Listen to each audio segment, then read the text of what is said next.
So it's actually like a nibble, nibble, nibble, grow type philosophy. And yeah, I think if you were to refer to it as goal stacking, it is a great thing to do because you're leveraging off momentum you've already got. And the hardest thing with almost any endeavor in life is building momentum toward it in the first place and actually getting started. One thing I would say to people too on that, AB, if I can add, is don't be afraid of failing for the goal stack. So most of the time, if you've already achieved something really well, take the plunge and try and go to the next level, because often you will surprise yourself at just how far you can take it. I agree 100%. And if you fall short, you're already by default still in a far better position than what you were anyway, because you went past what your original goal was. So that's right. That openness to embracing, I think failure is too strong a word, but falling short of it, I think, is probably the better vernacular for that. Hey guys, welcome to this week's Money and Investing Show. This week we are looking to the halfway point of the year. How's it been for you so far? Looking at a reset to make sure you stay on track and keep the goals that you set out to at the start of the year is critically important. Maybe some have fallen by the wayside, and that could be okay if they're not important to you. Lots of tips and tricks to take out of this. Quite a personal conversation Mitch and I are having today. So as always, don't just take notes, make sure you take plenty of action. Hey guys, welcome to this week's Money and Investing Show with me, your host, Andrew Baxter, and as always, my offsider and co-host, Mitchell Olarenshaw. Happy half of the year, AB. Very timely podcast today because we're going to be talking about the half-year reset. Now, for people like us who are obsessed with being better and achieving goals and doing the right thing, this is the ultimate guide to getting better and making the second half better than the first half. Absolutely. I think staying on point and on track is key, and reviewing where you've got yourself to is critical. Here in Australia, of course, it's also the end of the financial year, so it's a natural full stop at the end of the sentence for the investing time frame. So certainly a brilliant time to look at the scorecard, reassess, and set yourself up for the next 6 months. Indeed. Now, do you want the good news or the bad news first as we kick off here?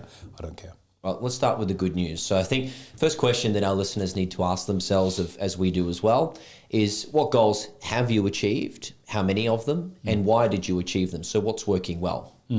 Very, very important part of the process, and we're almost sort of back to front in that just how important reviews are to say how you've been tracking. And I spent a bit of time earlier this week actually going through what my annual goals are, and then I went through what my major ones were that I'd set for the year. And there's nothing better than that pleasure of just putting the line through and tick. It's the best part, tick, isn't it? Tick, tick, then the difficulty that I have, same as you, is when you've ticked it off and you get out and look at, well, okay, what do I reward myself with? And that's a blank box there. But yeah, it is great to do that, because sometimes we get so caught up in the here and now that you actually lose track of the things that you've done. And I guess being an achievement-driven person, as you are yourself, is what's next, as opposed to basking in the glory of something which in a couple of cases with some of my goals, pretty major accomplishments that feel great when you go back and reflect on them, but didn't really reflect on them. I'd already moved on to kind of what's next. So it's great to go back, look at what's happened, see what you can learn from it. And also I think it can give you a bit of a boost to your self-esteem. It can make you feel that you're making progress towards bigger goals, perhaps, or making progress towards being the ultimate version of yourself. And I think focusing on your strengths is a big component of this. So I remember from my footy days, the coaches always said, Mitch, you've got a lot of strengths, focus on them, not necessarily your weaknesses. Yeah. Look, you could spend a lot of time looking at your weaknesses and trying to become a more well-rounded person, and there's absolutely nothing wrong with that. It's good to do. To really become successful at what you do is leveraging off what your natural strengths are. And you could be a good all-rounder and learn to write. You're left-handed, I'm right-handed. So I could have a crack at learning to write my left and vice versa for you. So I'm an all-rounder and I can write with both hands. But the reality is I could write a book, which I've done with my right hand, before I could probably write my name with my left. So, what is important to you? Is it about having that ability to be very well-rounded, or to dominate in an area of expertise? When it comes to the world of business, the world of sport, the world of investing, the world of relationships, I think really leveraging off your strengths are the key things. So question for you. So we've spoken before on previous podcasts of habit stacking. Now, if I can put a different term on that, let's call it goal stacking. So let's say you're here halfway through the year and you've achieved XYZ goals. That next layer of saying, okay, if I've already got there already, can I add this on just to make it a little bit more unattainable for the year? Did you want fries with that close? That's it. That's right. The stack. And I think it makes a lot of sense, because what you're doing is really just extending momentum that you've already built in a certain area. So, if you were to take health and fitness and let's say, and again, let's talk about you for a moment. It's good I get to talk about you rather than other stuff. It's an easy, that's a lie. Easy buffet for me to pull stuff off. So taking up running and distance running as opposed to playing football is a shift in sport. It's still in the health and fitness genre. And so you take it running, go and start running every night, which probably for most people, doubtless to say yourself included, starts at 5K, then might move to 10, and you go, I can do that, so let's try a little bit further. I did 20, well, it's nearly a half marathon, let's do a half. Stuff it, I can do that, let's do a marathon. So the momentum is already built up there, so sort of extending the nature of the goal becomes a lot easier than sitting down at the start there going, I'm going to run a marathon. That's right. Absolutely. So it's actually like a nibble, grow type philosophy. And I think if you were to refer to it as goal stacking, it is a great thing to do because you're leveraging off momentum you've already got. And the hardest thing with almost any endeavor in life is building momentum toward it in the first place and actually getting started. One thing I would say to people too on that, AB, if I can add, is don't be afraid of failing for the goal stack. So most of the time, if you've already achieved something really well, take the plunge and try and go to the next level because often you will surprise yourself at just how far you can take it. I agree 100%. And if you fall short, you're already by default still in a far better position than what you were anyway because you went past what your original goal was. So that's right. That openness to embracing, I think failure is too strong a word, but falling short of it, I think is probably the better vernacular for that, and that fear of what do I want to set a marathon? I'm never going to get there. Well, you're probably right if that's your mindset in the first place. But let's say you get to 36K instead of the 42. Well, you've done a lot better than just getting to the 21. That's right, exactly. The opposite side of this is what's not working. So if we can shift gears right now, because it is all well and good to go, I did this, I did that, how good am I? But there's always going to be things that you haven't done so well and goals that aren't yet achieved on the book. So what do you do if you find that progress is kind of a little bit flailed? I think one of my biggest skills and something I hold quite tightly to myself is that self-examination and review and missing a goal that you started at the start of the year, for example, and we do our stuff quarterly, as you know, but let's say you look at really where you laid the table out at the start of the 12-month period, and there are going to be some things, I've had them, that you go, okay, that's really not that important to me anymore. So I'm not giving people a get-out-of-jail pass, but I kind of am at the same time because the focus for you will shift through the year depending on circumstances. And I think that's why it's important that you chunk your goals down into components rather than one massive goal. And so, for example, your goal might be to overall create an investment portfolio in 5 years' time that gives you the ability to generate X, Y, and Z as passive income. Chunking that then down might be that you've got to get a property, or your goal might have been 3 properties, and it might be that you've got a stock market portfolio to kick out the cash flow to help support them. So you might have only ended up with 2 properties. So you go, well, I failed on my goal, I wanted 3. But you've got to look at the circumstances around that as to not necessarily why you failed, but why it didn't happen. So, for example, with property, it might come down to the ability to service debt. We're in an environment where interest rates have moved higher, so your borrowing capacity has been cut. So that would make it far harder to get that 3rd property, but you can still get to the 2nd one. So in a way, you've missed the goal, but it's not been through your particular set of circumstances changing. It's an environmental thing. Alternatively, your view might have been that actually we're using property as an example, I'm not so optimistic about the property market with the state of the Aussie economy and where we see interest rates moving to, et cetera, et cetera. So I'm actually going to shift my goal, and I don't think 3 is the right thing. 2 I'm comfortable with, and I'll reassess in the new year. So there's been a shift, and it's not that you've given up on it, there's been informational circumstances that have changed. It may be that it's just something that's not important to you anymore. You go, look, I was going to get 3 properties, but I won 40-odd million in the lottery last week, so I'm just off to Europe for the next 6 months to have some fun, and then I'll deal with what I'm going to do when I get back. Extreme example, but all of a sudden that goal become far less important to you because, again, the framework around it has changed. I know it's a bit of a silly example, but there can be things that drop off your radar as being important because other things have replaced them.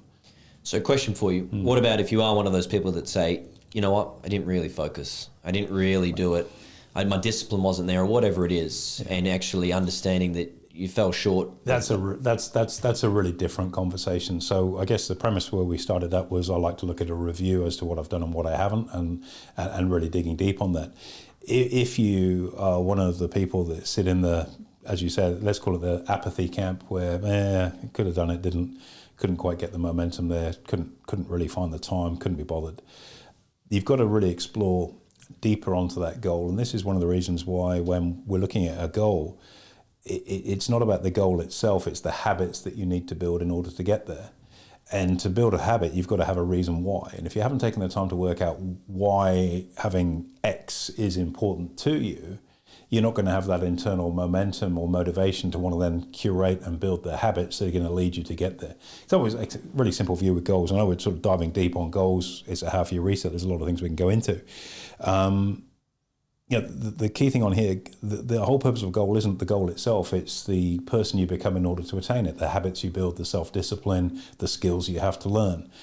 And if you're not ticking those boxes off of building the skills or the habits or any of that, then you've got to ask yourself, where's your momentum or motivation for this?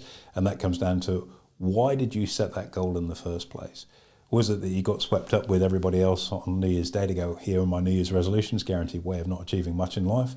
Or have you actually taken a bit of time to do a deep dive as to say, okay, that sounds pretty cool, but why would I want that? Why is that something that when I get out of bed in the morning, if it's cold, wet, miserable, I'm still going to do what I need to do, irrespective of all of those things, and I'm going to train, or I'm going to do X or Y, I'm going to get up and trade on the US market, whatever it might be, because my goal and my reason for wanting that thing is going to propel me out of bed in the morning with a level of gusto to go after it red hot day in, day out.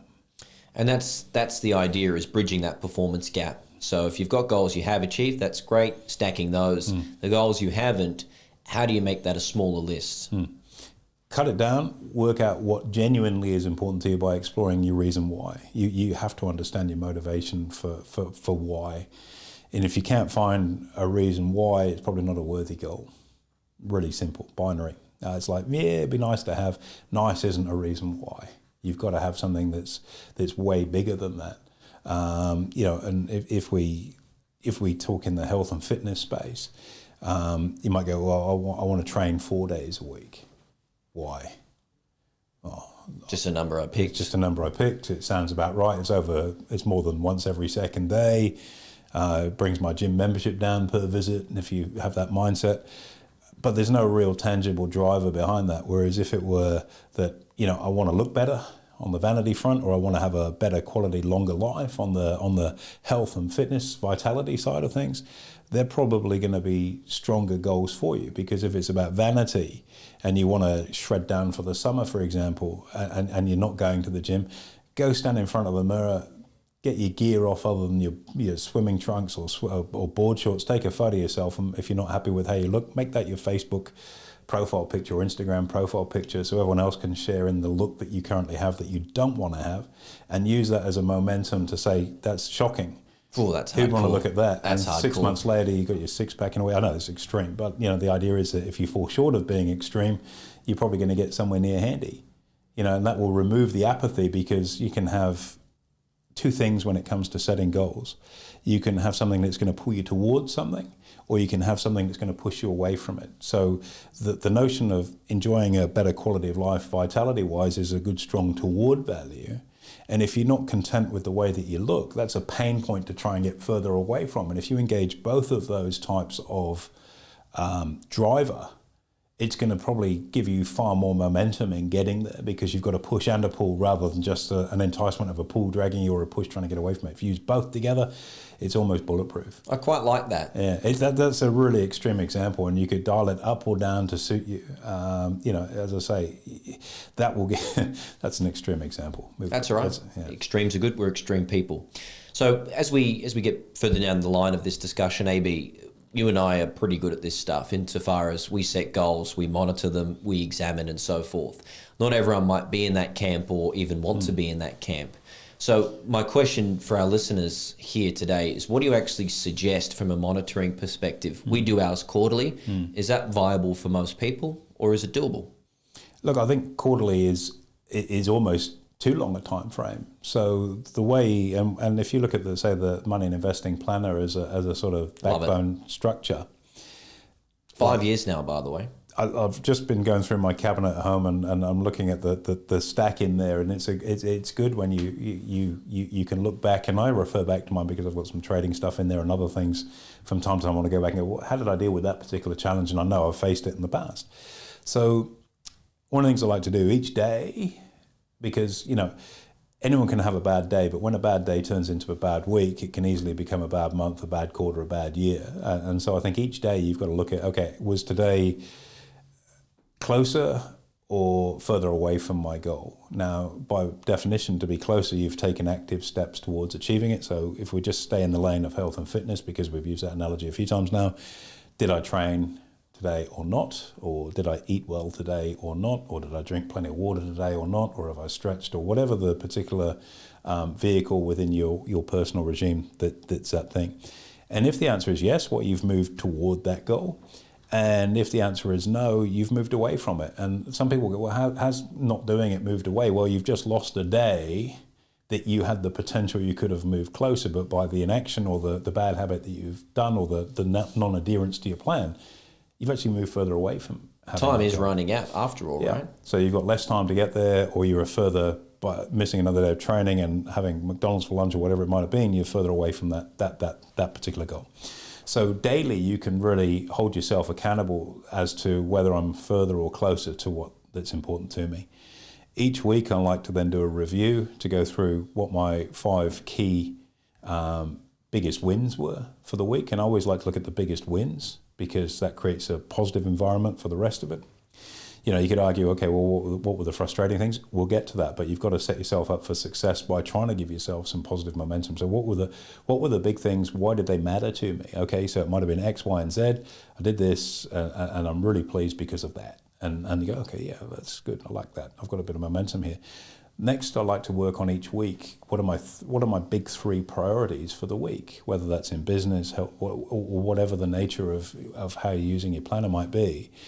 And at the end of the week, did I achieve that I set out to? And if I didn't, why not?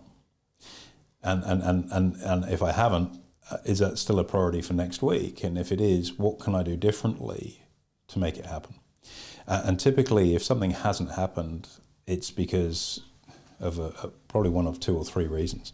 Number one, something may have come in and ambushed your week. So let's say you're happy trundling along and you've got a couple of projects you want to get stuck into, and out of left field, let's pick another extreme example, you get slammed with an ATO audit. That's probably going to consume a fair chunk of your time, probably the emotional bandwidth you have if you feel that you've transgressed, you've got problems coming down the track, et cetera, et cetera. It's going to chew up all those things, the positive, nice things you set out to do have suddenly just been just swatted and gone, because that's really all you can think about at 2 o'clock in the morning when you're lying in bed. So if there's something that's come along and derailed your time, get that handled and out of the way so you can get back to the things that are important to you. Now, you can dial that down. Maybe it's not an ATO audit, but people, for example, have got the ability to rob you of your time too. And this is something that I've noted greatly over the years in business, where you have people within your organization in particular, and you can attest to this, that are time chewers. They'll just come in and swallow a big chunk. It's like Pac-Man. They'll just take a bite out of your day. You're never going to get back for no reason. No benefit. Because they're maybe not fulfilled, maybe they're bored, or whatever the reason that they want to come and bend your ear about something. And learning how to say no and shutting your door and say, look, sorry, I'm busy. I'll chat with you later on, or flick me an email what you want to have a yak about, which never happens. It just gets that time back. So there are major things that can take up your bandwidth, and then there are those sort of termites that can come in and nibble away at your time. And really, the reason you don't hit the things that you want in the week are usually because your focus has been elsewhere, or the time has gone on something else. They're usually the 2 main things. So secondly, having dealt with like a big intrusion that's serious and significant on your time, ATO tax audit being an example of that, and then some of the other more toxic ones, browsing is another really good example of a little... The scroll hole. The scroll hole, right, there you go. I lost an hour looking at, there was a couple... Did you see the meme? No, I didn't see the meme. I'm not interested in the meme. I've got my own race to run. Give me a shout later if you need to, as you shut the door on them, right? So you've got that time back to focus on those 3. But also, second to that is actually not having the clarity of what you're trying to do each week. Some people get into, and we use work as an example, or you could use training in just the same way. All right, what are we going to do this week? There's no thought pattern to it. So it's the first thing that comes into your mind. And by referring back to what you want to achieve over the course of the year, and then what your focus is on for the quarter, and then what needs to be done this week in order to stay on track, chunking down all the time to that project, to what do I need to do today to ensure that this happens at the end of the week. So, that can come in many shapes, forms, and different things. But if you don't have that clarity of what it is you're actually looking to achieve, you'll fill your time with a whole raft of stuff. And then finally to that, having worked out what you want to achieve that week, what are the big 3 things you're going to focus on, schedule it. If it's not in the diary, it won't happen. And get a money and investing journal, I must say. Well, because it's a great tool, does all of this. Does all of this for you, for sure. It's quite interesting because chunking it down makes it seem so much more palatable and achievable rather than this massive goal for the course of the year. Yeah. So last question for you, AB, before we come to a close. What's the one thing, and we could talk about each of our own experiences here, what's the one thing that you swear by in terms of your own personal doings that allows you to achieve? I think... Hard to pick one, I know. Yeah. But we need one good one. I think I'm going to take 2, and you can edit the one you don't want out. Probably clarity is probably the most important thing, because if you don't know what you want, any road will take you nowhere. So being very clear on what your intention is across the board, whatever it might be, in any genre of life. So what do you actually want? Being very, very clear on that. And for me, I think that brutal honesty of self-examination, I am really too hard on myself. I need to learn to love myself sometimes, in that I get it. I will be brutal in my assessment if I haven't done a good job at myself. And I think, I actually, talking of scrolling, I read something that a buddy of mine put online. He's in the Greek islands at the moment, probably listening to this podcast, and say good day to you, buddy, and hope you guys are well. And he was talking about the same thing, where if you miss something, the self-talk that goes on, it can be quite negative, and it's learning to love yourself a little bit more and talk to yourself in a more affirmative way rather than beating yourself up for not doing something. And I can still transgress quite badly into that and be really quite horrible to myself on those sorts of things. So, but at the same time, the counterbalance to that, I think you can't be frightened to ask yourself the question either, as to, okay, why didn't you achieve, what was it this week that happened that stopped you from sticking to what you'd scheduled in? And if there's nothing that's big that's ambushed your time, it was probably down to you and the way that you conducted yourself through the week. And I had a long lunch there, and I had to do something with the kids that day, which is important. And then like the farrier came for the horse, or whatever's going on in your life, and that swallowed up the time. It's like, well, where do those things sit? Obviously, kids should be pretty near the top, but sometimes you let things come in and ambush you for the distraction focus or the variety focus. I think it's being bone honest with yourself and going, that can't happen again, so I have to prioritize X and Y. And I'm pretty good at doing that. Awesome. So clarity and self-examination. Yeah, and constantly reviewing and recalibrating so that next week is better than the week that just happened. Doesn't matter how good this week was, next week's better. Gotcha. Well, I'll share 2 for me personally, given that we're doing 2 now and we're not editing them out. So number 1 for me... I'm not editing mine out. I don't know about you. What's what yours are? Depends if they make the cut, right?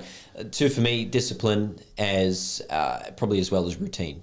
So discipline, I think, is the greatest form of self-love, because you're giving up something that you want now for something that you might want better later on. And that's a really tough thing to come to grips with a lot of time, but you've just got to work past that. And I would say to anyone, the long-term goal is more often better, a lot better than whatever that short-term fix is that you want right 100%. now. That's a great one, yeah.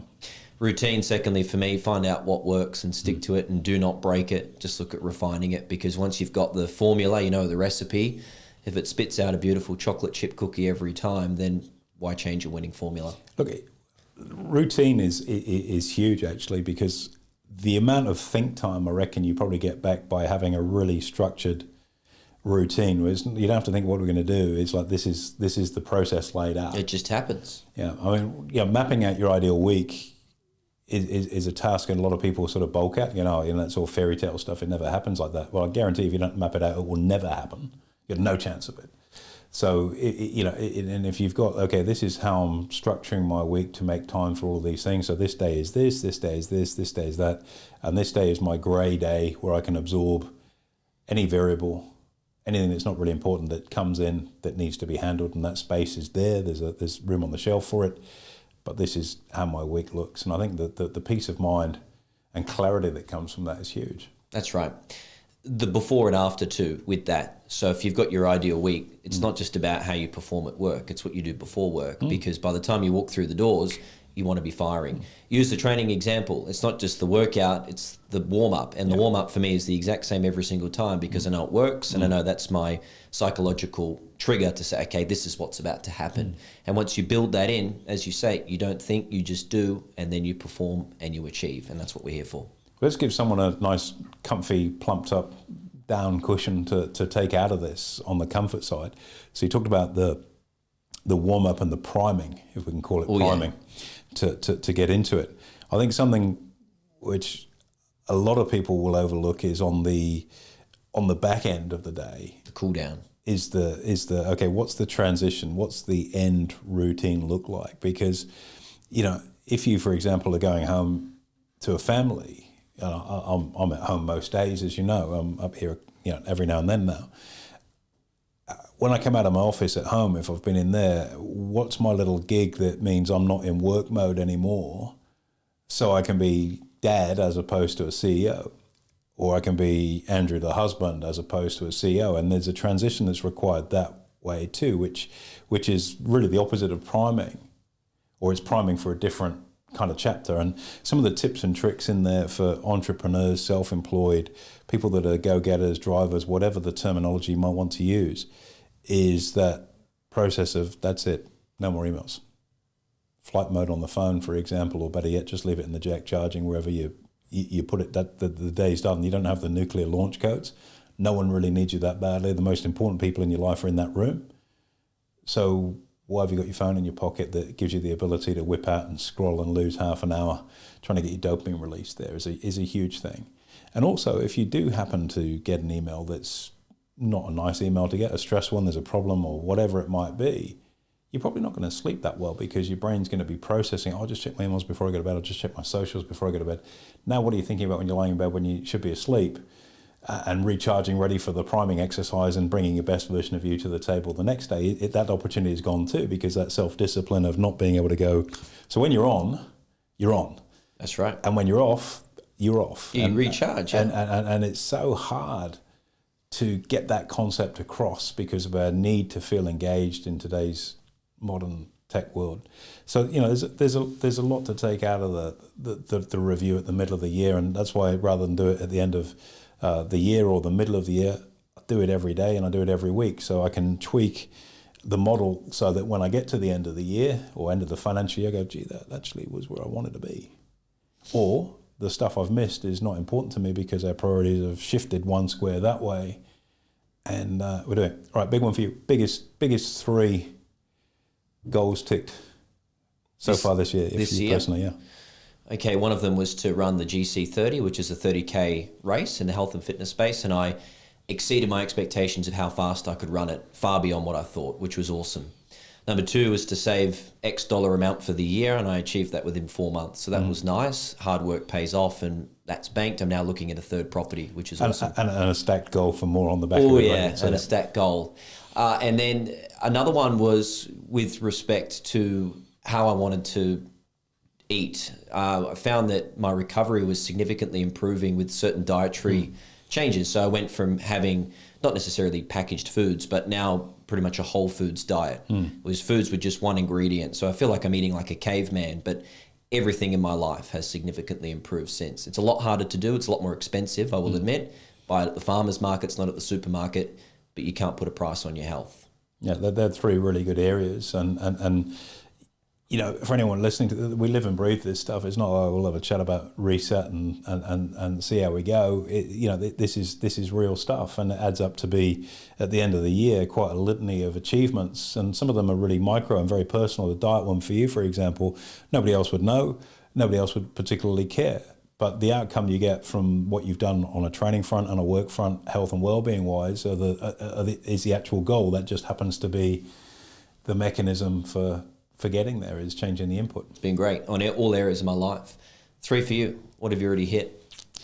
Let's pick a couple of different areas. One would be, we published our book, and I wanted that to be a successful launch. We published that at the end of February, and by the 3rd of March, we're an Amazon bestseller across physical Kindle and Audible, which was a remarkable achievement, not unexpected given the smarts in our marketing team and the quality of the book, wealthplaybook.com.au.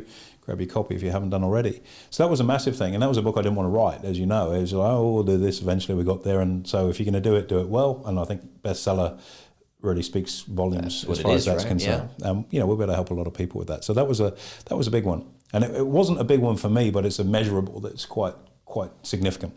Health and well-being was an area I wanted to shift a little bit. I'm getting older, so my body responds very differently to training now. So I shipped in an ice bath and an infrared sauna, and I'm so jealous. I'm addicted to that ice bath. So jealous. It is the best brutal 4 minutes of my day, across the board. And like my wife she's less of a fan. And I think there's a big male-female divide on ice bath. I think that I would need to look into maybe some comments on this on the feed, but the way the physiology of the body works is perhaps different. But what I've found in terms of serendipity, number one, when I train, my intensity is significantly harder, and I use, like I do with the business, metrics on everything. So if I look at heart rate, calorie burn, strength, endurance, all of the things that I can measure using, stuff, I can see there's a tangible benefit to it. But the biggest one, I've had, as you know, I've got 5 kids, and we've had several cycles of colds through the house this year, as you do with a house full of kids, and I'm the only one that's carrying the flag for not having gone down with anything. So I think the kick along to my immune system from that has been significant, and that to me is worth a lot, because when we're not feeling well, you don't perform well. When you don't perform well, you miss your goals. So I think there's an inextricable link in there.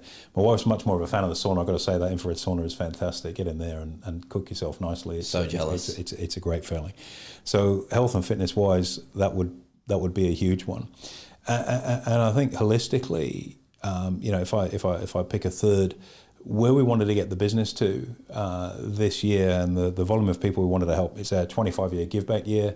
There's a lot of stuff that we've done and we've committed to that we're delivering on. We just recently, for example, had a live cash flow on demand boot camp, first one we've done since before the pandemic, and I've thoroughly enjoyed it. It was so nice to get there face to face for a couple of days with our clients and rebuild a connection that, we provide a huge amount of support and service for our clients, but to be able to do that face to face and hear their feedback for real, not sanitized for an email, but actually talk to people, was massive. And that's a tick in the box for what is a bigger 25-year anniversary kind of year for us. So there's plenty more in the spout for where that came from. So there's 3. Give you a 4th one as a bonus. No, actually I won't. I'll tell you that one next time when we get to the end of the year. But a little bit of a personal one, a bit of an upgrade lifestyle-wise. So. Excited to see. AB, thanks very much for your insight today. Absolute pleasure. Anytime, Mitch. There you have it, guys. Make sure you like, comment, subscribe. Most importantly, hit the notification button, and we'll look forward to hosting you next week.